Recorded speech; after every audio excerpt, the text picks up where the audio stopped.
Ladies and gentlemen, Tom Hiddleston!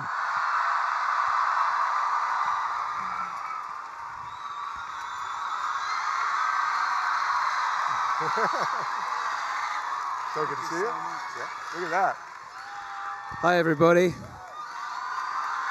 at you. Thank you so much. Can everybody hear me okay? I just want to say I've met so many of you over the last 3 days, and it's been so lovely to hear all your messages, and some of you give me letters. I haven't read them yet. I haven't had the time. But thanks for coming, and thanks for showing up, and it's lovely to see you all.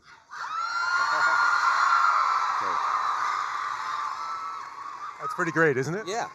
You know, one of the things, you guys work so hard on movie sets for many, many months. You meet the crew and the cast, but you don't get to see the fans like this.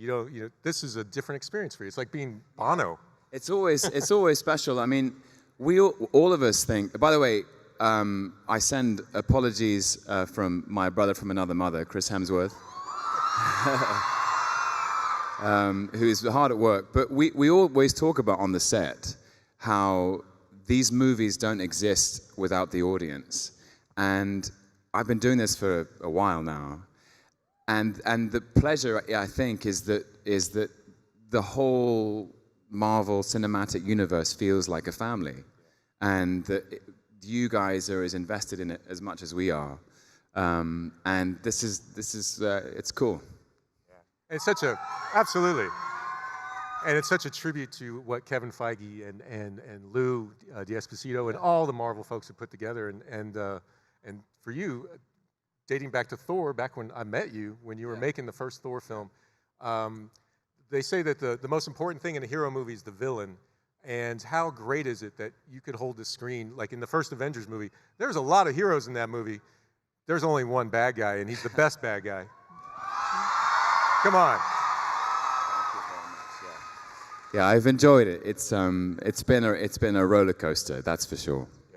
And, let's talk a little bit about the most recent film. Yeah. It was very hard seeing you expire on the screen. There was a tough moment.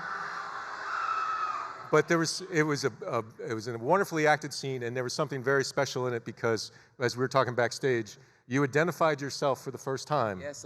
So I've known about that scene for 2 years. And, yep. I first was, I went to see Kevin Feige and Lou D'Esposito at Marvel in May of 2016, and they were actually telling me the story of Ragnarok, and they had concept art and images and a script, and the Russos came in, and I was introduced to them, and they all 4 of them sat me down and said, "So this is how Infinity War begins." And so my whole journey through making Ragnarok, I knew this was coming, and it was so that by the end of Ragnarok, Loki's been accepted as Thor's brother again, as his friend, his ally. And I found it when I came to shoot the scene in Infinity War, I think it's very powerful that he calls himself an Odin son, and that closes the whole journey of Loki and what we were trying to do. Kenneth Branagh, with Ken Branagh introduced these 2 characters as 2 princes in Asgard, both of whom were born to be together in a way. And in that film, he finds out he's not an Odin son by birth, but the fact that he looks his brother in the eye and says, "I'm an Odin son," is a huge journey of redemption and catharsis. And so it's a powerful scene. I knew that actually the scene was instructive and important in the film because it sets the stakes up emotionally. It sets the stakes up dramatically. You know that Thanos is someone who's more dangerous than anyone we've seen before. And the Russos, and we knew it was gonna be a heavy scene to start with, but I think it brings you straight into the story, and you're invested from the get-go. The stakes are so high. The stakes are so high. Yeah, And it really is fascinating. I mean, if you think back, with the great line that Chris got to deliver, he's adopted. It was such a great comedic moment. And in this moment, he was no longer adopted. He was a brother. Yeah, he was his brother. He dies saving his brother. Yeah, sacrifice. Yeah, which I think First is... sacrifice. Yeah. So there's a sort of, I don't know, if I think back to my preparation for the first Thor film, there's a kind of symmetry in that. Yeah. Well, you mentioned Ken Branagh, who I'm such a huge fan of on almost every level, just as a person, as a filmmaker, as an actor. I mean, he's done so many extraordinary things. And, correct me if I'm wrong, I remember him telling me once that you and Chris ended up in a pool fight, a swimming pool, the first time you met. We never fought in the pool. I just want to clarify that. He said you guys wrestled. We didn't wrestle. No, we never wrestled. Okay. No, I remember it very clearly, and Chris does too. We were cast in the film, and Chris and myself and Natalie Portman went down to see Ken for the weekend in England, in his house in London. And while Ken and Natalie were having an initial conversation about Jane Foster, what she did for a living, who she was, Ken said to me and Chris, you guys should go and train together. And so we were dispatched to lift logs, and we went for a jog and did a little stretching, and then after about 10 minutes we were like, let's just go swimming. And it was in that moment, because I'd only just met him that morning, that we kind of looked at each other and broke into a smile and felt like we'd won the lottery. And we were two kids being packed off on this great adventure. And we've been friends ever since. And it has been the most incredible ride. Yeah, and he's a hell of a guy. I mean, he just really is. He's great. Yeah, just yeah. a great And I think he's terrific in Infinity War as well. He really is. Yeah. Absolutely. Now, and with Ken, I know that you knew Ken before that. You had worked on Wallander, a great show. Yep. It's a great show. If you guys haven't seen it, if you're looking for a TV series that maybe dip into, I saw it on Masterpiece Theater. That's right, yeah. And you had a supporting role in that, but you predate that. You had done stage work with Ken, is that right? Actually, it was the same time, so it was 10 years ago, exactly. We did the first series of Wallander, and we did a Chekhov play called Ivanov in the West End. And I think it was doing the play, quite often the nature of the live event is that you really get to sort of know someone very well. Right. Because it's the repetition, and it's trying to make it better every night. And he is motivated so purely by a passion for storytelling. And he's trying to refine the writing and the action into its most truthful representation for the audience. And I loved working on that with him. And he was amazing. I mean, what he did for me and Chris in casting us was an incredible gift, an incredible act of generosity, and I owe him a great debt of gratitude. And with Loki, I'm curious, you put yourself into a character, and a little bit of the character gets into you. In a sense, when you have a sustained career with him. I mean, you've been with Loki for a while now. Yeah. A decade. Yeah. I don't think you're a trickster god. If you are, that's kind of cool. But but what have you seen from this performance that has stayed with you, and what do you see in Loki that you can kind of recognize that connects to you? I think what I've loved about it is and it has felt like a gift, is because he is such a fascinating antagonist. Anyone will tell you, any actor who's played a villain or an antagonist will tell you they're fascinating because the challenge is to present the exterior and the interior. And so the exterior, because you're the villain, it means there's something in you that is motivated by things we all feel but try to hide and suppress, like jealousy or pain or isolation or loneliness. These things can convert themselves into egomania or narcissism, all of which Loki is a part of him.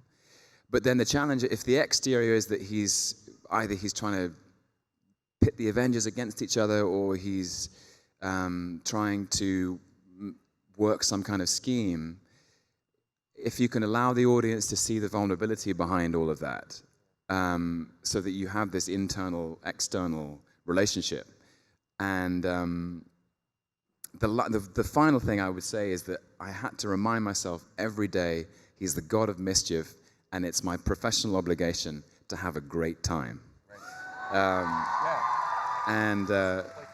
So there's something I recognize a part of a very childlike part of myself in that, in like just trying to have as much fun as possible, because he is, and I also don't think he's truly evil. Well, they say the best villains are the ones that think that they're in the right. But he never was. Even in the Norse mythology, in the pantheon, Loki's a very important, fascinating character. The trickster. He's somebody the gods needed at particular times. And lots of people are familiar with the Norse stories. But he's someone he represents chaos in opposition to order, and sometimes what you need is a bit of chaos. And Asgard wouldn't be the same without him. Asgard wouldn't be the same without him, yeah. So fascinating, yeah. And then one of the great things for any actor, in talking to actors, directors are so key, and you talked a little bit about Kenneth. You worked with some other extraordinary actors, Steven Spielberg, for instance. I remember talking to you about War Horse. And Woody Allen and so many great directors. Maybe if you could talk about one or two that you felt they're kind of a North Star for you, or that they've really sort of helped you along your way as an actor. Who are the ones that kind of stand out? Well, Steven Spielberg. I mean, that was. I still remember that summer making War Horse with Benedict too. With Benedict, yeah. Yeah. Yeah. Benedict and I learning how to fall off horses together. Steven, I mean, he needs no introduction from me, and being alongside his filmmaking mind was one of the great pleasures and privileges of my life. He's so detailed, and I think the thing that I suppose unites him and Guillermo del Toro or Kenneth Branagh or Susanna Bier is they have this passion for the detail, and that they understand that the magic of filmmaking is in the detail. Whether it's about something inside the frame, something inside the character, something in the story, they're all prepared enough to lead, but also flexible enough to know that if something isn't right, if the piece of the set isn't right, if a shot isn't right, if a line doesn't feel truthful, they will be flexible enough and agile enough and intelligent enough to change their minds and chase it. And so I've learned a lot from that thing of being prepared, but also being flexible and agile, to be like, does this feel true? Just to be around their passion is infectious, I think. Yeah, and Steven, like, he won't even start a film until the script is completely locked, and that's so different than a lot of Hollywood's approach these days. A lot of, I mean, movies, one of the Men in Black movies, they didn't know how the movie was going to end, and they started filming. Yeah. But like Steven, and that preparation allows him to be nimble in the moment, right? Yeah, I also think Steven, he just is a master. Yeah. And I don't use that word lightly. And so generous. So generous, but I think you see his generosity in his work. Yeah. You can't watch a Spielberg film and not feel his innate warmth coming from the story. Yeah, there's nothing cold there. No, he's a very, very warm-hearted person. So, and then is there another director you would point to? I know Ragnarok was an amazing experience. Yeah, Ragnarok was great. I mean, it's just being next to Taika Waititi for a day is... Seems like a he's character. He's fantastic. He's great, and so free and so fun, and he, in a way, he just put a lot of new bells and whistles on everything, and brought his own particular sense of humor to it, and made it so fun, and really embraced all the Jack Kirby stuff, and wanted to make it colorful and lighthearted, and silly in a way. Flash Gordon film, it feels like that sometimes. Yeah, I mean, I remember reading the scene when Loki turns up in the, whatever it is, the Sanctorum in Doctor Strange's house. And, I've been falling for 30 minutes. It's just a very kind of like, this very sort of Taika read on a situation. Who else? I mean, I've worked with some great directors. I worked for Jim Jarmusch, who I think is amazing talent, a true artist, and a true singular talent. Yeah, his films look different than anybody else's. And also Susanna Bier, who directed The Night Manager. Unbelievable, very, very honest and intelligent Danish director. And she, she was interesting because she took something. John le Carré's book is about Englishness. It's about something very complex at the heart of English identity. And her perspective as a Dane, in a way, was, and also she's just so clever, was that she was able to sort of see things in a different way and challenge us to do different things in a different way. But really, it's just this thing of agility. And I mean, agility, I'll sort of break that down for you. Agility on the day. You're on the set. Serendipity. Yeah, you're losing the light. The sun is going down. You've only got 3 hours to get the scene. And the quality of calmness to see what the truth is, to say this is what the scene needs. And maybe it means changing everything and getting rid of a sofa or bringing a new one in, or moving a scene from a bedroom to a kitchen because it feels more honest, or saying actually the lines don't work anymore, we should try and find something that's more true. And that's what she brought to it, which I think is why, if it felt this way, why The Night Manager felt like it had this edge of your seat quality to it. Yeah, it's a clarity of vision. There's Yeah. a real confidence in it, Yeah. isn't it? One of my favorite scenes in any Marvel movie is when Hulk basically smashes you. I was wondering, that must have hurt.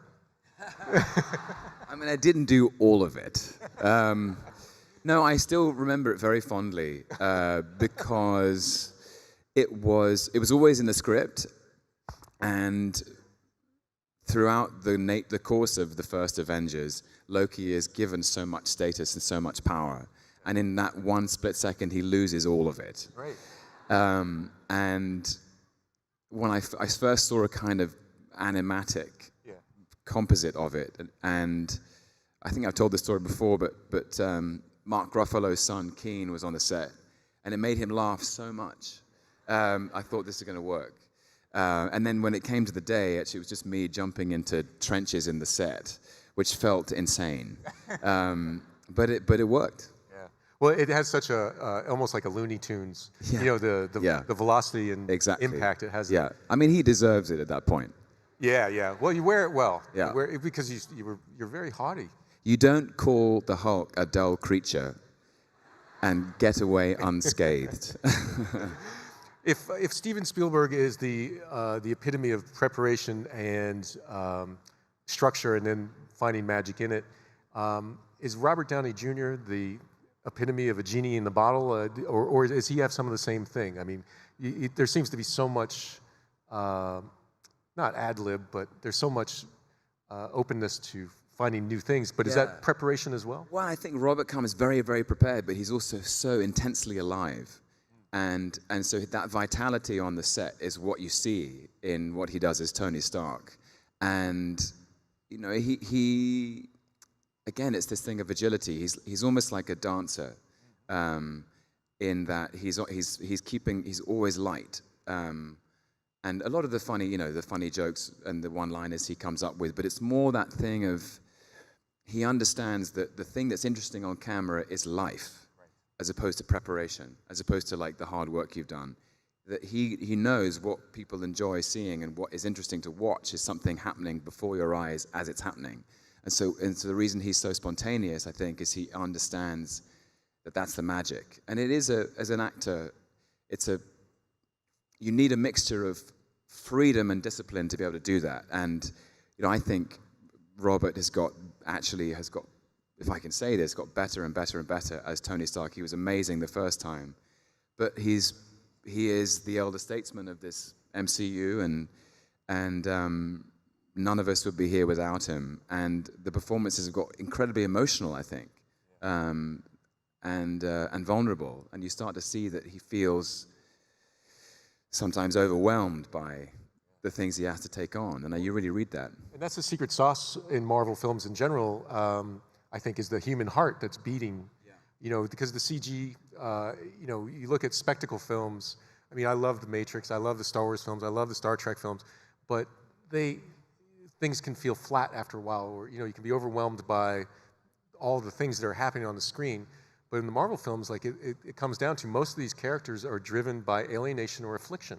Yeah. They didn't choose to be heroes, or if they are a hero, they don't wear it well. Or they're a guy that's everybody he knows has died 30 years earlier, or a kid that got bit by a bug, or a guy who's the ultimate rageaholic.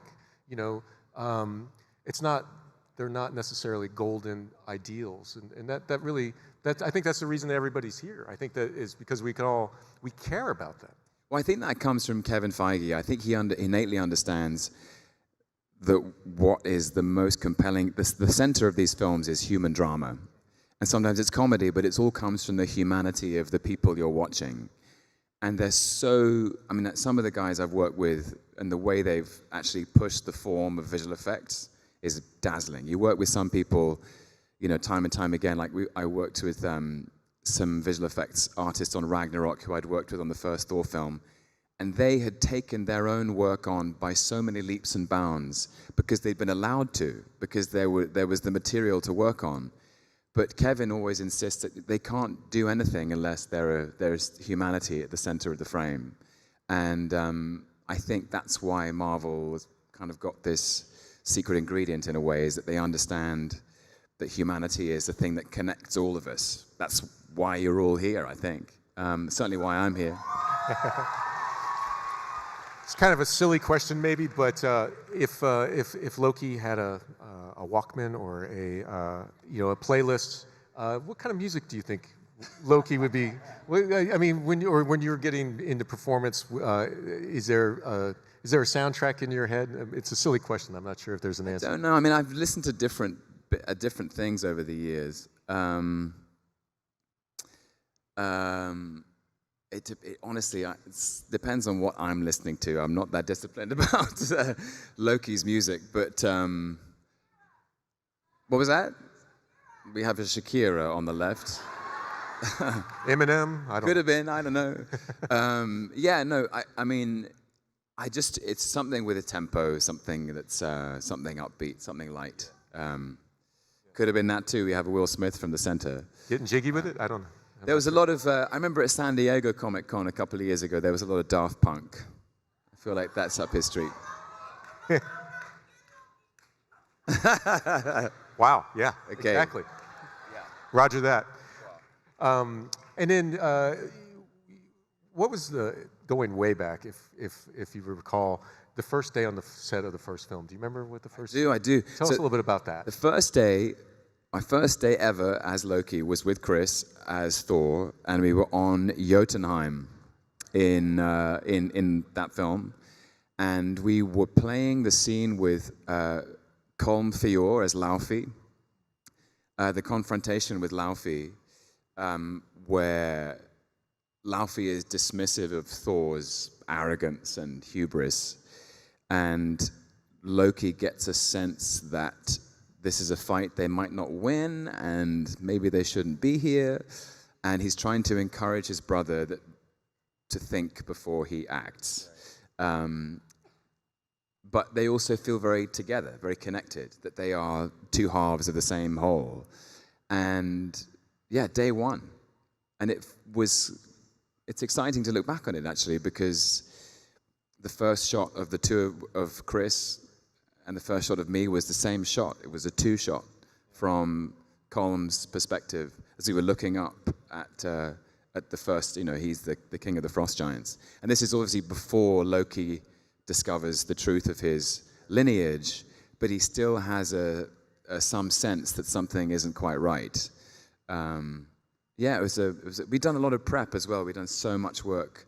Chris and I were working for about 9 months with Ken on what this relationship was. We worked with Anthony Hopkins on the relationship with our father, with Rene Russo on the relationship with Frigga, and costume fittings, and the excitement of trying to bring to life the panels in these costumes, and actually wearing the costume for the first time, and him with his wig on, and me with my black hair. So it was. It's fun to look back on, a long time ago now. Yeah, absolutely. And you know, is there? The job is to feel comfortable and authentic in those moments, but it's tough to wear horns, isn't it? Are you? The horns have their own story. Yeah. Initially, the helmet was so tight I couldn't hear anything. So I'd be in a scene with people and I'd be like, "I'm sorry, what was that?" Which kind of takes the sting out of Loki's hubris, I think. Yeah, could you speak up a bit?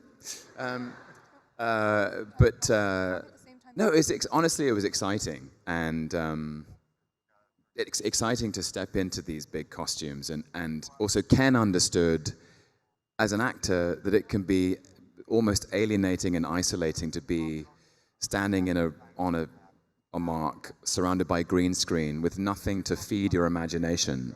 So he tried to build as many of the sets practically as he could. He built the palace in Asgard. He built the ice planet. And he was very, very, he had a loudspeaker and he would always be calling things out to get a live reaction from us, because also he understands what you want is a live response.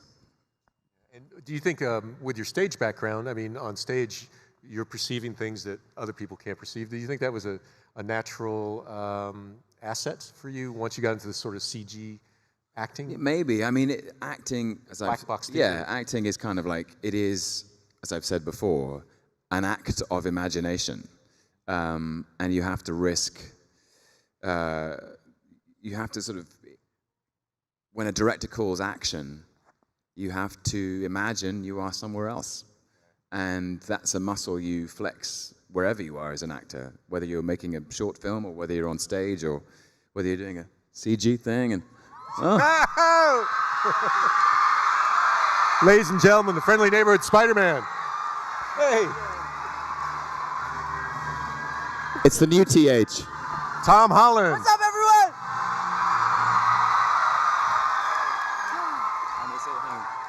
Hello, Tom. What you have now is what's known as TH squared. We got Tom and Tom. So I just finished my day and I saw you on stage, so I thought I'd come and join you. Thanks, buddy. You're just glad Anthony Mackie's not here. Yeah. He got so much grief last night. No, it was all fun and games. It got a little bit hairy at one point, but it was all fun and games. So it's all good. Mackie and I are still friends. He's a great guy. He's a great guy. You should have seen it. They were giving him a hard time, but lovingly. Oh, this is a thing this goes way back, right? To Civil War? It goes way back. I don't know where it came from.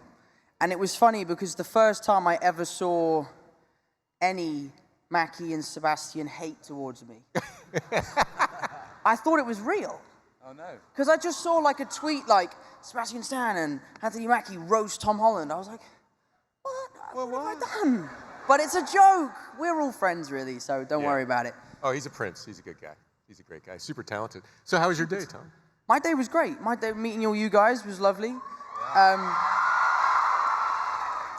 it's been really fun. It's been a really great con. Yeah. That's fantastic. And we were talking a little earlier about the esprit de corps of the Marvel Universe and the cast. And I've been lucky enough to be on 4 sets, Marvel sets. Cool. And it's real. Like, it's not something that people just say for the press release. I mean, there seems to be a real togetherness. And I guess that speaks again to Kevin Feige and the directors and stuff. Is that true? Do you feel that way? Well, the Spider-Man stuff isn't real. Yeah, I can't actually swing from building to building. I'd love to be able to do that.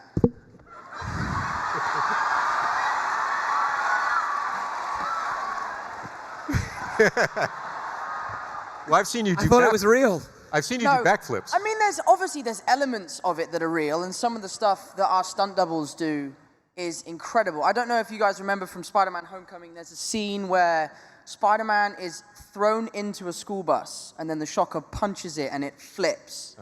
Now, my stunt double, Dave, who we call Crash Dummy Dave, because he was just so tough, literally stood inside of a school bus, no pads on, nothing, and they just flipped it. I think it was 7 times it span on this special rig, and he just ping-balled around, and then he came out, and we were like, "Are you okay?" And he's like, "Do you want to do it again?" That's your funeral, dude. Go ahead. No, I was saying the friendships are real, not the The special. friendships are real. The esprit de corps. Right, yeah, they're super real. Everyone's great friends, you know. I mean, these guys have been there since the beginning, so there's this sort of foundation, this family that was sort of started, was built, and then the family tree is just growing and growing and growing. So I'm like the grandchild, Yeah. and you're like the grandfather. Oh, that's nice. I'll take it. Tom, what do you think is, villains are so key. If you look at the history of film, we look at Darth Vader, we look at Terminator, all the villains are who we remember in movies, the Joker. What do you think is so great about Loki? Why is it that Loki's been able to hold Everything. so much? Do you know, I was saying this to Tom the other day. We were on the same flight out here. I don't think there is a villain out there that is as beloved as Loki. You know? I mean, Darth Vader wouldn't give as good an interview, would he? He's not It'd fun. be so boring. He's not fun at all. And that asthma thing, Yeah. it's distracting. Take away the mic. But no, I think Loki, you know, has had such a, of all the characters, maybe one of the most interesting arcs because his arc changes so quickly. You know, you never know. Even I didn't know. Well, I know I don't know a lot. I didn't know either. But no, it's an amazing character that's evolved so much through the years. And I mean, your scene in Avengers, man, that really got me big time. It was a sad one. He didn't want to go.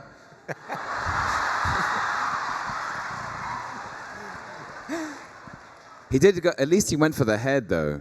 That's right. Yeah, you did. That's right. You and did. you killed Coulson too, Agent Coulson, kinda. Well, Not very well. He's you kind of did. still around. I thought you killed. I feel like you do get off quite light for the whole New York thing. You do get off quite light for that. I did forget about that whole. I'm going to watch Avengers 1 again. But there are Infinity Stones in Avengers 1. Yeah, but we didn't know about that till later. I did. True. Ah. True. Was the first time we see Thanos? Put it this way. If Post-credits, Loki Avengers. hadn't come down to Earth in Avengers 1, there would have been no reason for the Avengers to assemble. And if you go back to the comic books, Avengers #1, 1962, Loki he tricks the Hulk into attacking a train, and the other heroes gather to capture the Hulk. Loki's the catalyst that creates the Avengers. So But when also, you when- are kind of talking about like attacking New York, dropping a nuke. Like, we could have done without that. I He's guess. got his bad days. was I gonna? I don't know. No, but a question.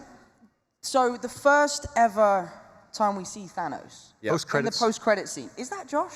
Yes. It is. Yeah, so yeah. way from the beginning, they knew that he was. Yeah. God, he must have been chomping at the bit by the time they got to filming his film. I know, he's Can you sitting there. imagine? Waiting in the You've wings. been casted in a film 10 years later. You're like, when am I going to shoot this thing? No wonder he was so tough to beat. Yeah, I mean, he's been training. There was a fascinating question, I guess an obvious question I didn't think of when Josh was on Colbert. He says, you know, all I'm doing is culling the herd. I'm thinning. There's all these resources. The universe is too full, so I just cut the population in half. I'm a good guy. And Colbert says, well, you know, you could have just doubled the resources. Oh. Well, I That didn't think is of that. so true. I didn't even think of that. So now Thanos, Obviously, Thanos didn't either. he needed some advice. Yeah, Thanos. You could have told him. You know him. Come on, Loki. I don't know if he'd have listened to me after Avengers 1. Yeah, true. Yeah, I True, tried. true. You lost credibility with him. I kind of did, yeah. Yeah. Yeah. He was great. Did you work with Josh? You did, right? I did. Josh had one of the hardest days I've ever seen an actor have, ever. It was the scene where Mantis is on his shoulders. I'm pulling the gauntlet with Iron Man. Star-Lord is punching him in the face. Drax is holding onto his leg. And Nebula is And Chris, And Star-Lord's just yakking he's away. just shouting in his face, and he's delivering this like monologue, which is super difficult. And he was doing it in a raspy voice to try and like do the whole Mantis mind thing. And he has to wear this like, it's like how would you describe it? It's like an American football pad thing. I don't know what you call those, but It's huge. A shoulder pad. A shoulder pad. This is the shoulder. This bit Shoulder. here. Pad goes And on then top. there's Makes the sense. pad, Makes yeah. sense. So yeah, he's wearing his big shoulder pads, and then he wears a helmet with a tennis ball and a picture of Thanos. And then he has all of us like hanging off of him, pulling and pushing, and he's delivering this monologue, and we did it, I think, for 2 days. Sounds like Comic-Con. Yeah. And it's amazing. I mean, I would have been like, guys, it's lunchtime now. Let's pick this up after lunch. But he went all the way through and was amazing.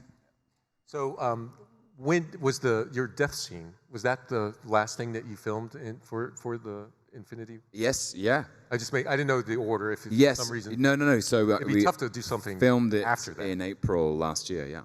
And that must have been an emotional day for you. It was. It was 3 days, and it was actually interesting. You know, I haven't told this story.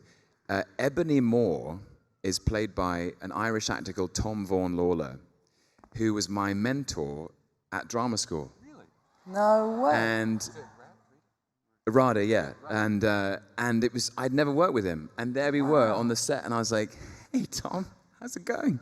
And he was like, oh, you've been doing this for much longer than I have. But I also thought he was great in the film. He was so good. And there was a really nice moment of working with him again. And Josh Brolin was having the time of his life, sincerely. It seems like he has a lot of joy in And he was really enjoying it. He was enjoying the freedom. He loved working with the visual effects department and the motion capture.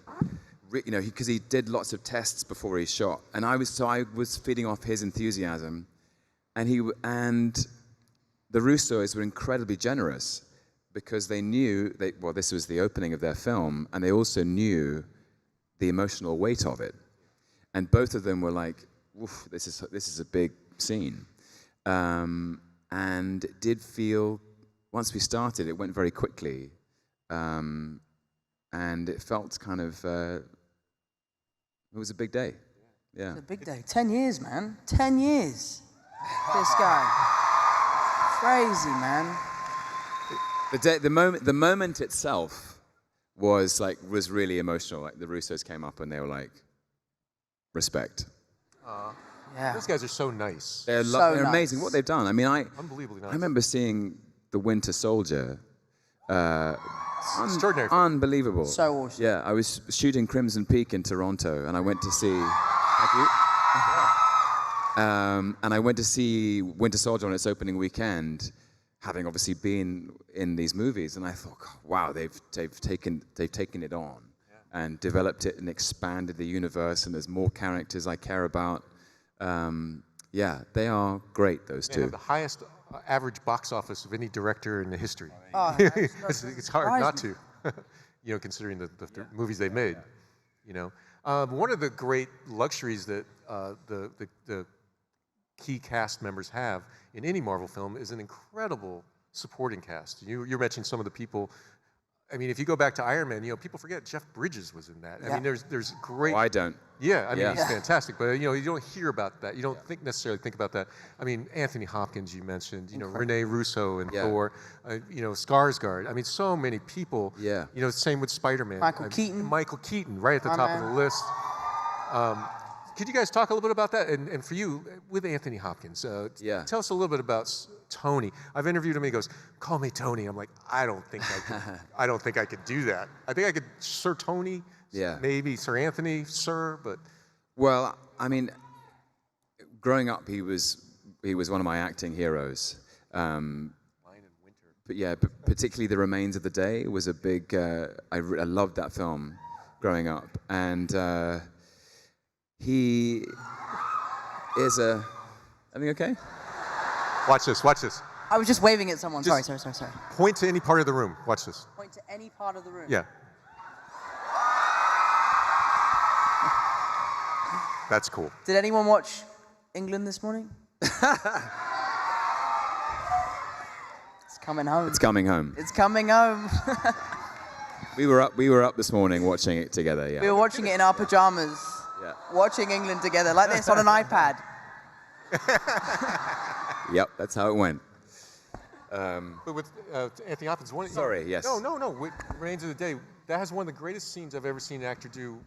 When Emma Thompson finds his book of poetry. Yeah, it's stunning. Interior. Yeah. Without saying a word. Yeah. I mean, it's one of the most compelling things I've ever seen. And he manages to convey the depth of is it Mr. Stevens of that man's interior life without demonstrating or explaining anything. And he's one of the great actors alive and still working today.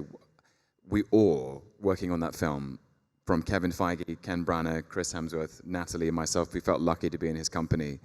And one of the great pleasures was watching. He'd never worked with Ken. Ken had never worked with him. They were both, standing in great admiration of each other, and watching them talk about their careers and hearing Tony's respect for Ken and all the things that he's done. And then, I think actually, you mentioned Stellan Skarsgård. I think, he brought so much to that first film and the second one. Absolutely. Such a Seemingly great actor. effortless, but so much credibility just in small moments, because a lot of times when you have special effects films, you don't get compelling supporting cast performances. And Marvel has made a trademark out of it and that doesn't get circled that often, I don't think. Yeah, it's down to Randy Hiller and Sarah Finn. They're brilliant casting directors. And they're as much a part of the achievement of all of this as anyone else. Yeah. Tom, I know you're a film fan as much as I am, and know the history of it, especially recent decades. When you were hanging with Keaton, did you have to say, so, Gotham City, how was that? Oh, absolutely. Yeah, I mean, that's an There's a great scene, it's not in the movie, it's cut short, where I carry the Vulture out of the flames where he nearly died, so I rescue him. And I lay him down on the sand, and he says, I think the line was, "Why did you save me?" And I'm like, "Because I'm Spider-Man." And then he goes, "Yeah, but I'm Batman."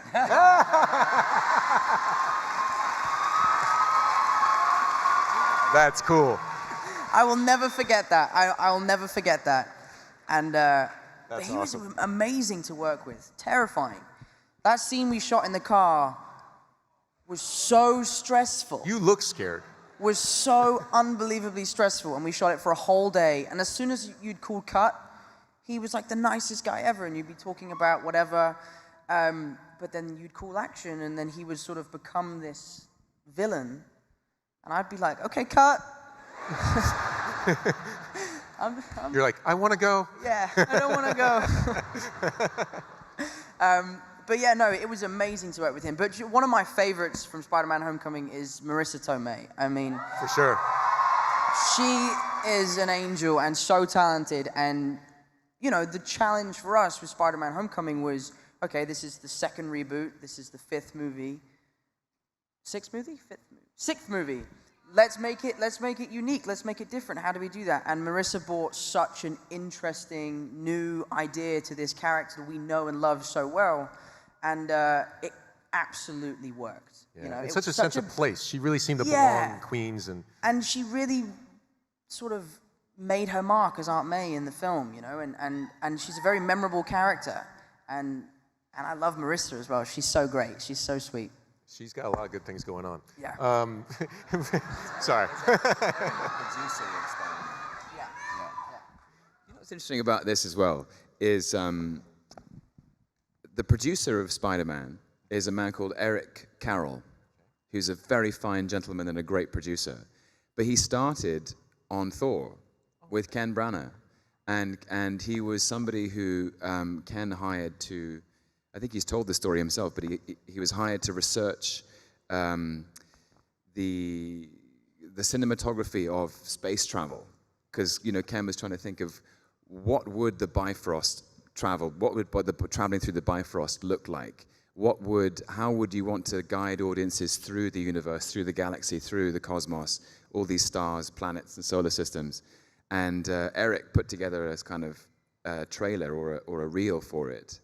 And I love that now he started there, and now he's producing Spider-Man. That's how much of a family this is. Yeah. And you would think that these would be two characters that exist in the same, stories in the same films, they could hardly be more removed. I mean, Yeah. The Prince of Asgard, and a kid from Queens, got bit by a bug. Yeah. Spider. Not a bug. Spider, arachnid. Sorry, okay, I know. I know it's an arachnid, not an insect. I know, okay. But they still can bug you. But it's amazing how, you use the word supple or nimble before, but how supple the creative teams can be, that they can exist in the things that are the most cosmic. I mean, taking us to the Rainbow Bridge, and then, taking us to the alleys of Queens. I guess that's why Kevin Feige is a genius, though. I mean, it would have been very easy to just sort of keep churning out the same type of movie time and time again. But if you look at Thor, Captain America, and Iron Man, 3 very different movies. If you look at the last 5 years of movies, you've got Guardians of the Galaxy, Ant-Man, and Doctor Strange. Now, me personally... Black Panther. Black Panther, I mean... But I mean, if you think about those 3 titles, you go, really, Ant-Man? And then you watch it, and you're completely blown away by this incredible creation that Kevin has sort of done. And it's because he's not afraid to take risks. He's not afraid to push the boundaries of where Marvel can take their characters, of the types of characters they can bring to the screen. And that's why Black Panther was so incredible, because it was about goddamn time, It was so... Absolutely. Yeah. My favorite things about Ant-Man is that he came before Spider-Man in the comics. Did you know? Yeah, he did, yeah. It's crazy. And so did Groot. So did Groot? I love Groot. Groot came first. Yeah. Love Groot. Yeah. But the only reason I came up here, I didn't mean to stay here. I just... Good, dude. We're doing this giveaway, right? Of an amazing drawing done by Humberto Ramos. That's beautiful. I've signed it, he's signed it. Oh, there it is. And it's me dying. Someone will have an Ace Comic-Con sticker under their seat. Oh, look under your seat. Ace Comic-Con sticker. Wow, it's like an opposite standing ovation. They must kneel before Loki. Kneel. Everyone is kneeling.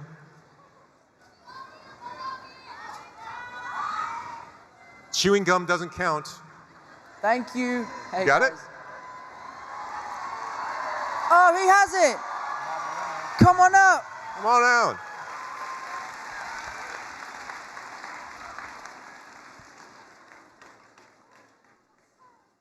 I'll never get used to being on stage like this. Isn't it great? Do you know, sometimes when I'm working and I get really tired, I have anxiety dreams that I wake up in this scenario. I'm like, hi.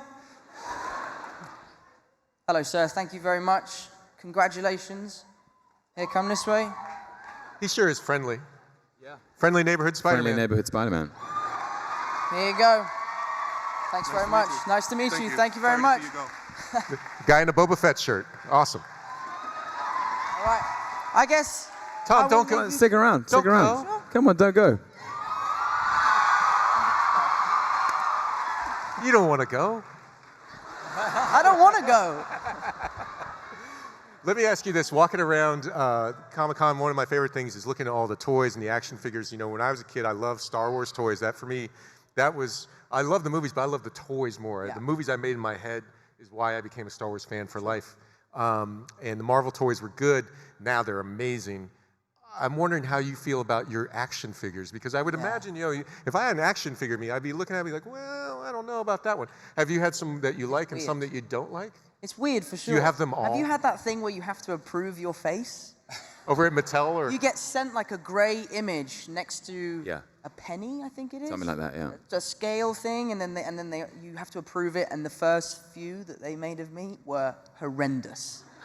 So I thought we worked with them and we made it better. But it's weird because I have one in my living room, and I was sitting there watching TV the other day, and sort of like felt like it was watching me. I was like, this is so weird. So I've now sort of turned it away from the TV. Just faces the wall. Yeah.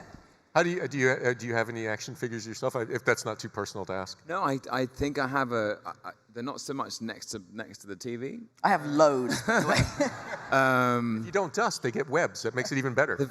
Actually, the joy of it has been about sort of about giving them away. Yeah. That's always fun. I went to a hospital in London recently. I'm sure you've done this, Tom, but they screened Infinity War for the children who were in hospital who hadn't been able to see it. and at the end, I handed out all these toys, and they loved it. But there's the funniest Q&A. Honestly, a 30-minute Q&A, which consisted of questions solely about facial hair. Like, they're No way. why, if you play Loki, why do you have a beard? Why does Captain America have a beard now? No one's Sell more ever action asked me figures. that. It's honestly, it was because there was a poster where I was doing it, and all the questions were about why the Avengers are bearded. But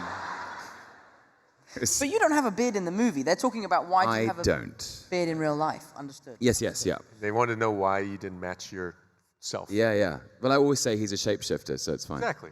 Yeah. That's pretty good. Yeah. That's pretty good. The comedic timing with you and Chris, we talked a little bit about some of the line. I mean, I love the he's adopted line. And you and Downey, reindeer games. That's one of the greatest Oh, lines. it's so good. I don't know if that was an ad lib or if that was in the script, the reindeer games. I think it was an ad lib. I think, yeah. A lot of it was in the script. But Chris is a great comedian. Yeah, and I don't think that people perceive that immediately, but he certainly made a trademark out of it because he does really good job. He's always made me laugh. Yeah. Honestly, so funny. He's always been funny. Yeah. He's a man who has it but all. I think he looks like he does, and he's funny. It's not fair. Yeah. But I think people forget the biggest laugh for me in the first film is he walks into a pet store and says, "I need a horse." Yes. Yeah. I need a It's horse. fantastic. And then the guy in the pet store says, "We've only got rabbits and birds and cats," and he says something. Well, give me one of those large enough to ride. Or when he throws the coffee mug down and demands another. Chris has got funny bones. Yeah. And he's just very playful. The energy on set's very playful. So we've always had a good time doing that. And Tom, you made In the Heart of the Sea, based on Yeah. a great book about the true story that inspired Moby Dick, inspired Herman Melville to write Moby Dick. And that must have been an arduous shoot on the water. And Yeah, that one wasn't as fun because we were all on this crazy diet, there's losing not a lot weight. of laughter. Yeah, and the beginning of the film, we were all sort of requested to bulk up, which we all really enjoyed. And then, there was this really funny moment. We had a trainer, a great guy called David Kingsbury, who was training 21 of us for this film. And a few of the guys who were in the film were real sailors that they'd employed to sort of help us look like real sailors. And there's this one lovely guy, Italian guy called Luca, who was a shorter bloke, wasn't particularly in great shape. And we were training every day, training. And Luca goes to the trainer, he's like, "Why am I doing this?" And the trainer's like, "Because I want you to look like a real sailor, I want you to look really ripped." And he was like, "But I'm a sailor." And then Hemsworth comes in, And then takes off his Hemsworth shirt. comes in, and everyone puts their shirts back on and leaves the gym. It can be a bit much, but he's just a lovely guy, as we were saying Super before. lovely guy. Super lovely guy. Yeah, and then Ron Howard directed that. Must have been a great experience Yeah. for you as well. Did anyone see Solo? Solo was hands down my favorite Star Wars movie. I thought it was just so unique, so different from any of the other previous movies, and I was just talking to Paul about it before I came out, and it was such a cool way to take that franchise, Well, and one of the great things that you can see, one of the issues that anything in the Star Wars universe has is if it varies off the tradition, it doesn't live up to the tradition or even echo it, people get very kind of tense, to say the least. But again, with Marvel, there's been there's been more Marvel movies than there are Star Wars movies at this point, and they're defined by how different they are, which gives them a lot of room, because if you do the cookie cutter thing, after a while, it can kind of, if you're outside that cookie cutter, you're on the oven floor. Yeah. That doesn't go so well. Yeah. So, for you, one of the others, Kong Skull Island, what was that experience like? We haven't talked about that. It was the most extraordinary thing about that film was going to all the places we went. Was shooting in Vietnam, shooting in Australia, shooting in Hawaii. I'll never forget being taken up in a helicopter with no doors and flying out over the Pacific and back over Kahlua Valley where they shot the first Jurassic Park. Wow. And it was just I thought this beats working for a living.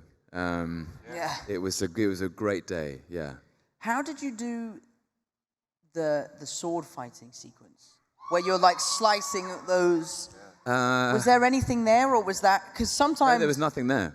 Yeah, because that's what I feel like an idiot when I do stuff like that. You know, Oh, I it looks felt like an cool in the idiot. movie, but when you just Yeah, I think I learned the choreography like on the was so Sunday, cool. and we shot it on the Monday. so cool. Yeah, it was cool. Yeah, really, really cool. You know what, guys? I have to tell you, this has been such an extraordinary weekend, and Seattle's been such a great town to visit.